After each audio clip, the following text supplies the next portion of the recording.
인터뷰 오늘 총선을 앞두고 출마 선언한 후보를 만나보고 있습니다. 다음으로 유성국을 현역 의원이시죠. 국민의힘 이상민 예비후보 스튜디오에 자리하셨습니다. 안녕하십니까? 안녕하세요. 네, 국민의힘에 입당하신 지 2달 되셨습니다. 네. 어떠십니까? 처음엔 걱정도 많이 했습니다. 네.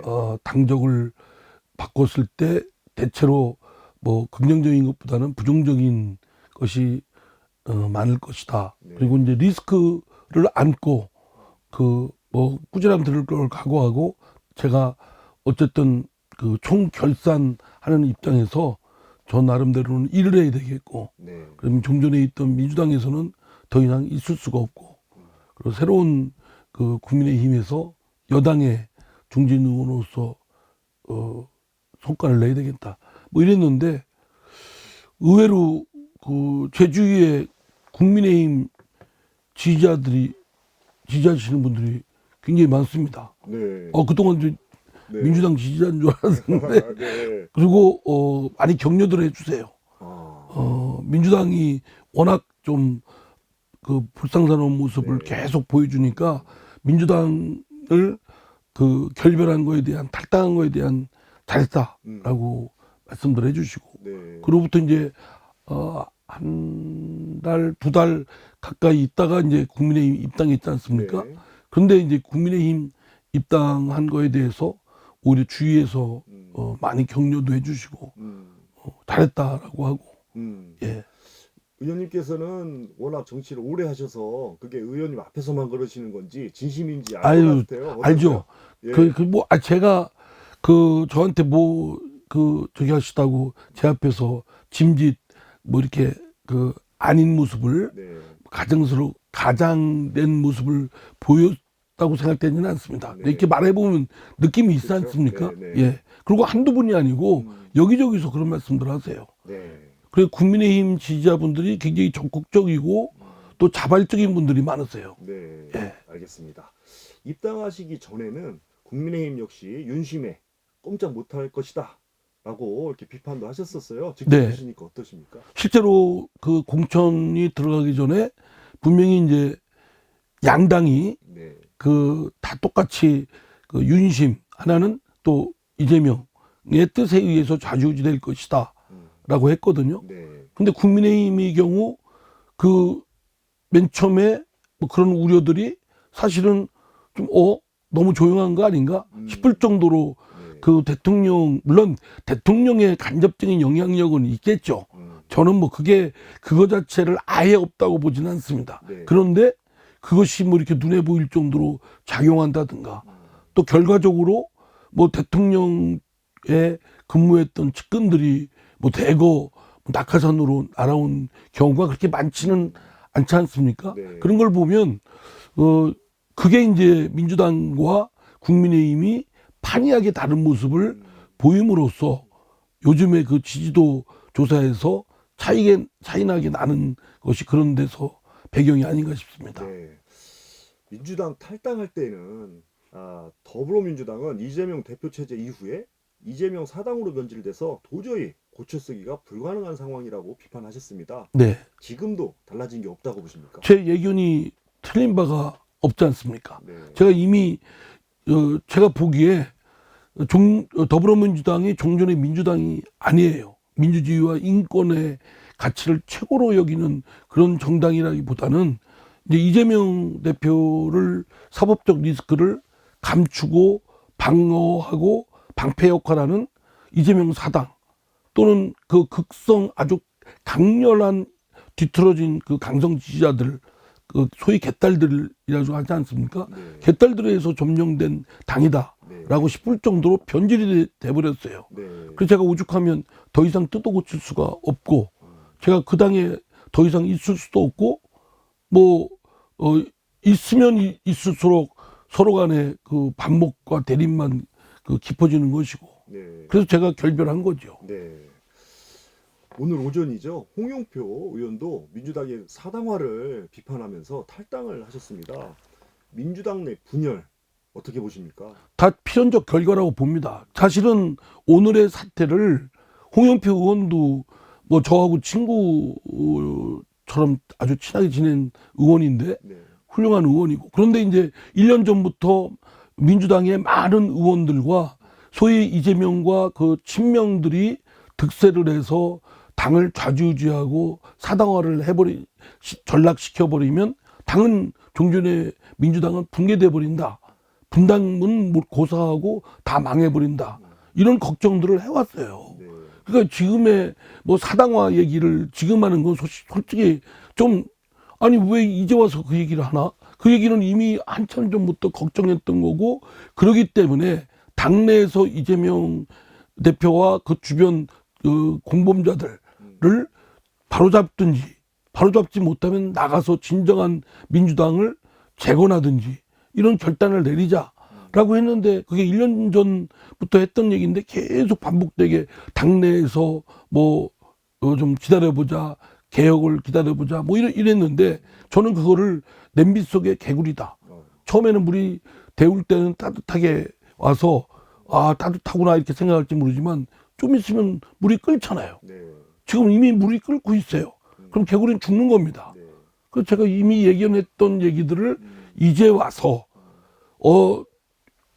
좀 미안한 얘기지만 자신이 저 공천과 관련해서 하위 평가를 받거나 뭐 불공정하게 진행되거나 이러면 자기 문제니까 이제 들고 일어나죠. 네. 근데 자기 문제뿐만 아니라 남의 문제에 있어서도 그걸 다 인지하고 예견했을 때 좀 했으면 사실 더 명분이 확실하고 국민들한테 내세우는 것이 더 확실할 텐데, 사실 한참 지나고 공천이 자기 문제의 불이익으로 작용하니까 이제 와서 뭐 하니까 국민들이 보실 때는 자기 공천과 관련해서 불리하게 작용되니까 그런 거 아니냐라는 일부 저 국민들도 계시고, 또는 이재명 쪽 사람들은 그렇게 공격을 하지 않습니까? 네, 네. 예. 맞습니다. 좀 아쉬운 점이 조금 더 일찍 그런 거를 당내에서 이재명 대표를 둘러싼 그런 부조리, 불의와 맞서 싸워서 사실은 그걸 바로 잡았어야 저는 된다고 생각합니다. 네. 반대로 민주당에 잔류한 비명계 분들도 있습니다. 예를 들면 임종석, 박용진 분들도 계신데요. 뭐 해주실 말씀 있으실 것 같으세요? 박용진 의원이 이제 얼마 전에 그 김영주 그 의원이 그 민주당을 탈당하고 국민의힘 입당했다고 해서 그 비루하다라고 하길래 제가 한마디 했어요. 그건 물론 제가 뭐 페이스북이나 이런 데 올린 게 아니고 방송 인터뷰 중에 그거를 이제 오늘처럼 사회자께서 물으시길래 네. 아니 그러면 박용진 의원은 본인도 지금 부당한 억울한 그 하위 평가를 받아가지고 수용할 수 없다고 하는데 그거에서 맞서 싸울 생각을 해야지. 아니 뭐 그 경선을 뭐 그 결과를 수용하고 경선에 하겠다. 그게 얼마나 좀 못난 모습이냐. 임종석 실장도 마찬가지라고 저는 생각합니다.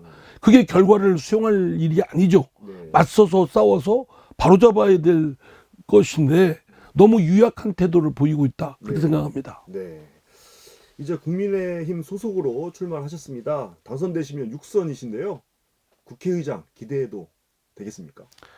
뭐 기대한다기보다 하고 싶습니다. 네. 지역에서 지금까지 저희 유성구민 대전 시민들이 그 5선 국회의원 만들어 주셨고 네. 한 번 더 하면 만들어 주시면 6선 국회의원인데 네. 그 6선 국회의원으로서의 그 정치적 관록, 경륜 또는 정치적 네트워크를 바탕한 정치적 파워 이런 것들을 활용하면 대덕연구단지를 다시 한번 제2에 도약시킬 수 있고 또 과학기술계에 큰 뒷받침을 제가 해드릴 수도 있고 또 대전 우리 유성발전에 좀이라도 종전보다는 더 큰 힘으로 발전을 이뤄낼 수 있고 그래서 정말 총결산판의 마음으로 6선이 돼서 국회의장 꼭 하고 싶습니다. 네. 좀 만들어 주십시오. 네, 기대하겠습니다. 의원님을 대한민국의 루즈벨트다라고 비교해서 평가해 주시는 분들이 많습니다. 어떻게 생각하세요? 평가가 아니고요. 네. 제가 그렇게 제 스스로 네. 그 하나의 정치적 멘토, 네. 모델로서 미국의 그 사선 대통령인 프랭클린 루즈벨트 대통령을 이렇게 모델로 삼았죠. 네. 그분도 이제 저처럼 저보다 더 심한 이제 중증 장애인이었지만 그 2차 세계대전을 극복을 했고 또 그 승리로 이끌었죠.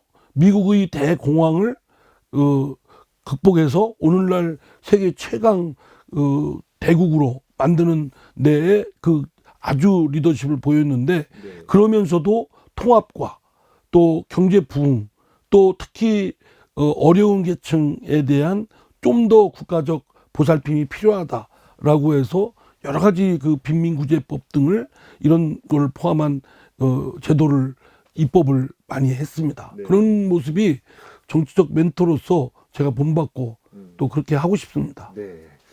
의원님 5선을 하셨으니까요. 20년을 국회에 계셨습니다. 20년 의정활동 하시면서 가장 아쉬웠던 점은 무엇이었습니까? 무엇보다 이제 지금 이제 제가 줄곧 민주당 하다가 거기에서 도저히 맞서 싸우다가 뛰쳐나와서 당을 바꾼 점이 어쨌든 저희 마음 한구석에는 회한으로 남아있죠. 네.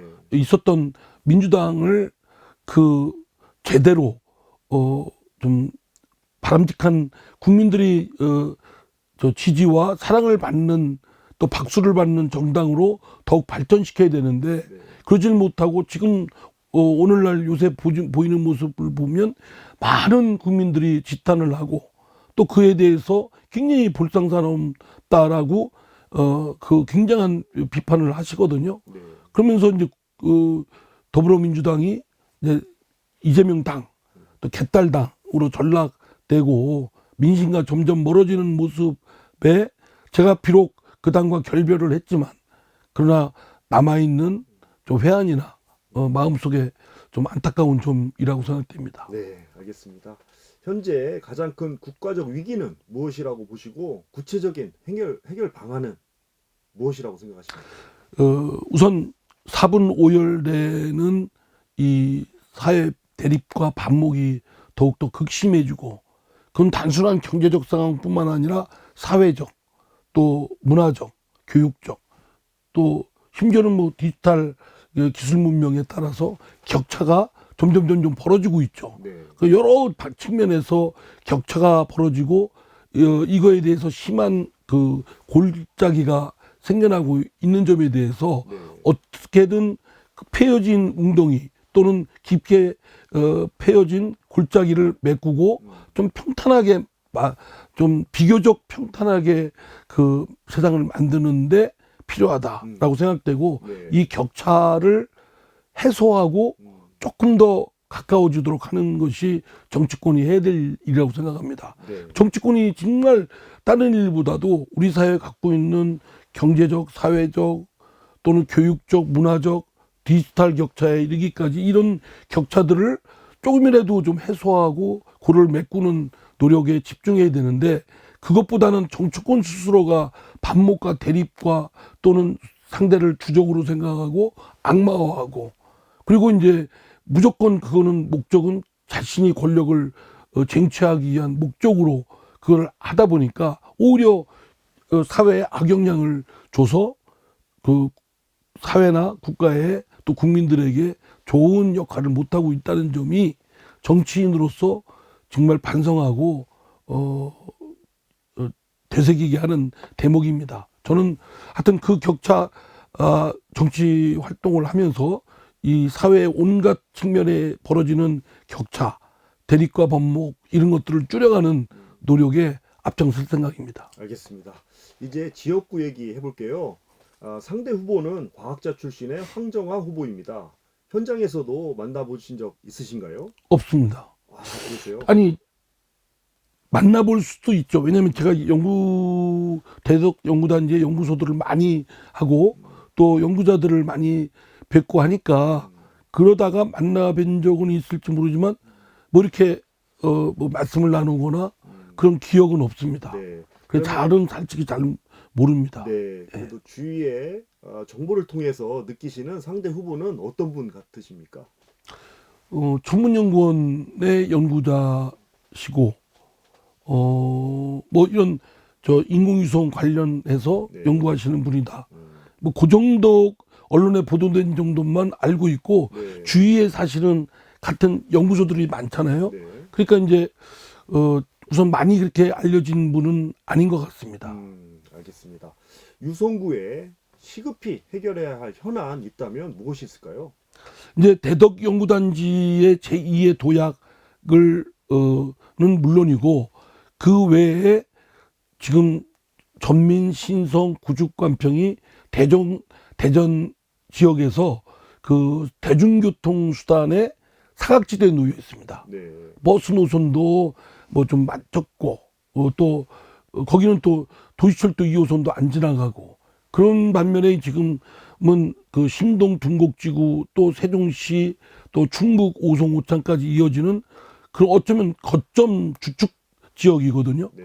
그쪽에 대중교통 수단을 해야 되겠다. 그래서 도시철도 2호선을 잇는 그 소위 지선을 뺀다든가 그런 이장우 시장 같은 경우는 3호선, 4호선, 5호선으로 계획을 세우는데 거기에 3, 4, 5호선에 지금 구상에 빠져 있는 전민 신성 지역이 이제 포함되는데 또 구축간평까지 트램 지선을 연결한다든가 아니면 그때까지가 시간이 좀 오래 걸리면 굴절버스가 있습니다. 네. 예, 트램 대신에 그 굴절버스를 임시 시범 사업으로 투입을 해서 그게 좋으면 주민들의 효능감이 좋으면 그걸로 하는 게 좋겠다. 저는 사실은 도시철도 2호선을 뭘로 할 것이냐를 구상을 하는 단계라면 그런 굴절버스를 오히려 앞으로 자율주행 체계를 생각할 때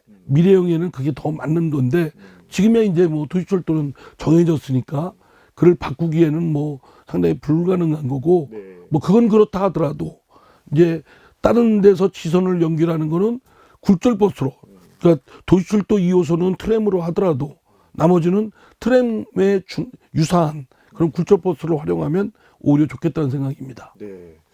의원님께서 이번에 유성을에서 꼭 다시 당선돼야 하는 이유 무엇입니까? 우선 대덕 연구단지 대덕특구를 제2의 50년 된 역사입니다. 그거를 다시 한번 제2의 도약을 하고 싶고요.